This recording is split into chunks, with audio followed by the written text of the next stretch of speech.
Hey, Brian Mullins, 1907 Property Management. As you probably have seen from the weather, because they like to make a big deal of everything, we have cold weather coming in.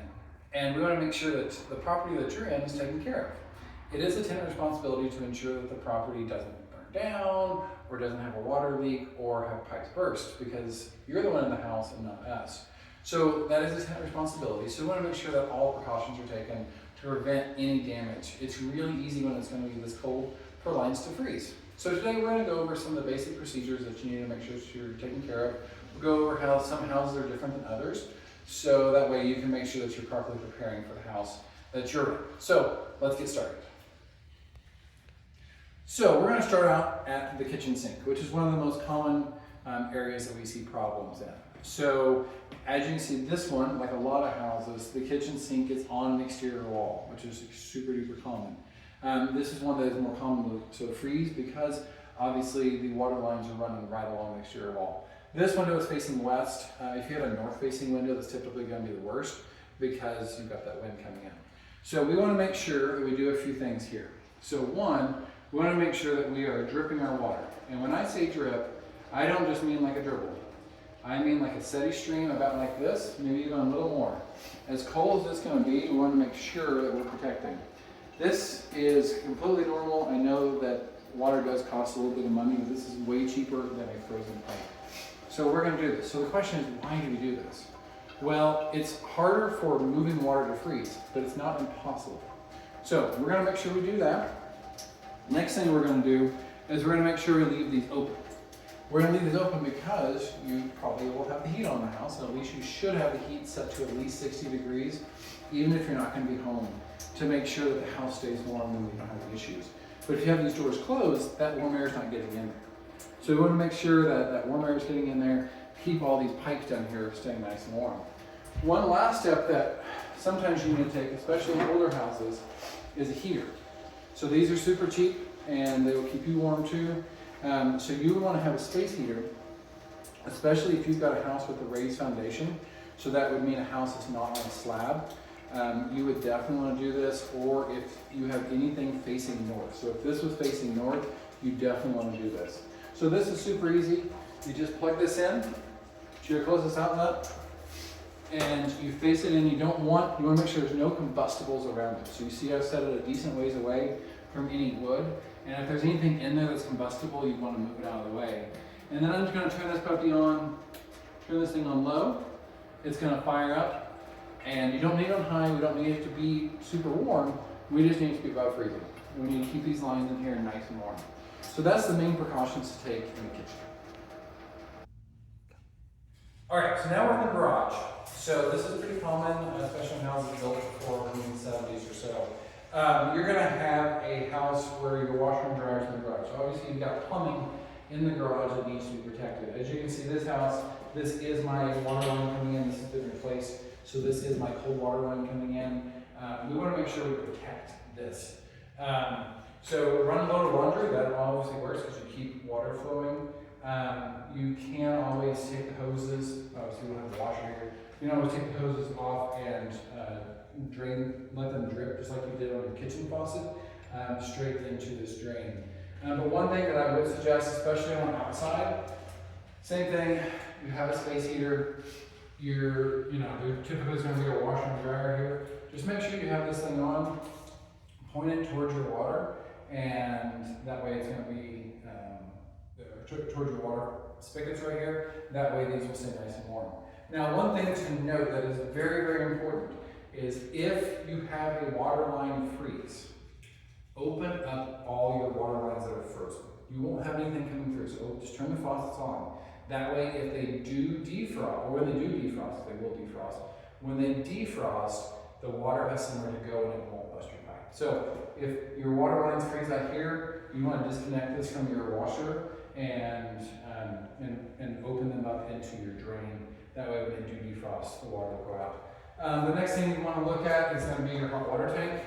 This one I'd be worried about because we are on the north side of the house with this hot water tank right here.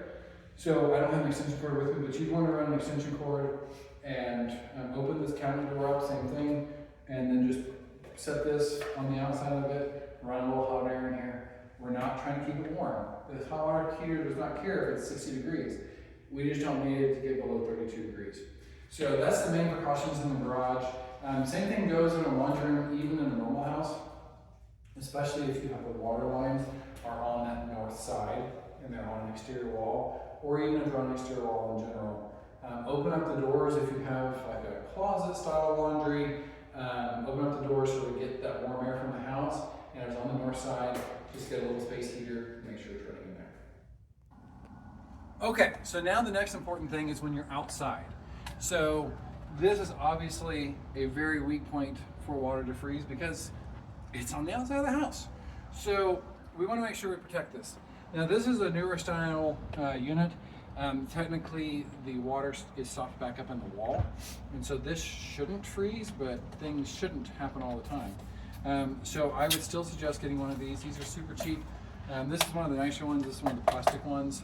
This was like $2.50 at Lowe's. You can buy just the straight foam ones, which was missing the plastic for like $1.50 at Lowe's. Way cheaper. These are super easy to install. So you've got the little hook. You take the hook, slide it around the handle, set it up there, and then you pull this tight. And you pull as tight as you can. You see this one's sticking out a little bit. What we'd want to do on this is just get a towel and like stuff it up in here to really seal this up, because this is sticking out a little further than normal. Most of them they'll just cinch up and they'll be on there. So make sure this is on there. Make sure there is no water leaking. If there is water leaking out of this, that will definitely cause a leak because water's coming through. So make sure that there's no water coming out of it. Make sure it's really tight, and make sure you cover these up. Okay, so I think you hear me. It's a little bit windy out here today. If, God forbid, you do have a water leak and water starts gushing out somewhere, it's important to make sure to mediate the situation. So we want to shut off the water.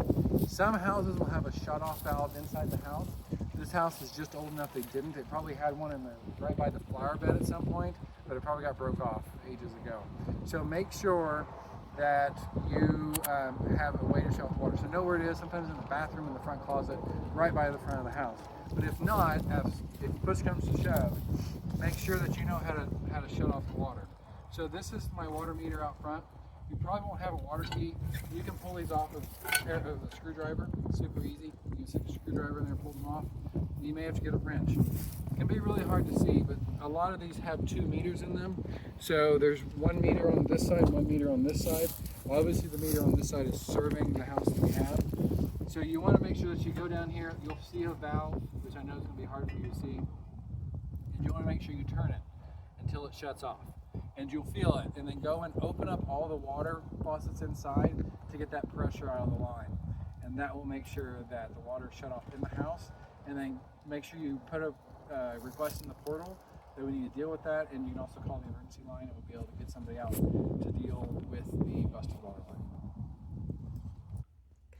So I hope you found this video helpful. Some quick tips, a couple things to remember. So what I showed on this faucet is going to work on any faucet. So bathrooms, laundry room, if you have a faucet, anything like that, anywhere with water, this is the same thing you want to do, because any of those lines can freeze. It doesn't necessarily have to be the main line that freezes. Usually it's not the main line that freezes. Usually it's one of these smaller lines that freeze. So make sure that you turn off every single one of them. Second thing is, if your water does freeze, there is nothing we can do about it. We cannot turn the temperature up outside. It's going to be frozen until it defrosts. And in Oklahoma, sometimes it can stay cold for several days. So it's very important to take these precautions, because if it freezes that main line or freezes your washer, you're not going to be able to do laundry until it defrosts. So make sure that you understand that and that you take the appropriate precautions, because you can put a request in, but there is just no way for us to unfreeze it as you go along. So the last thing, and I've already said this before, if it does freeze, if this was dripping and it stopped dripping, open it up fully and wait for it to defrost. And hopefully it won't break. Not every frozen line turns into a busted water line.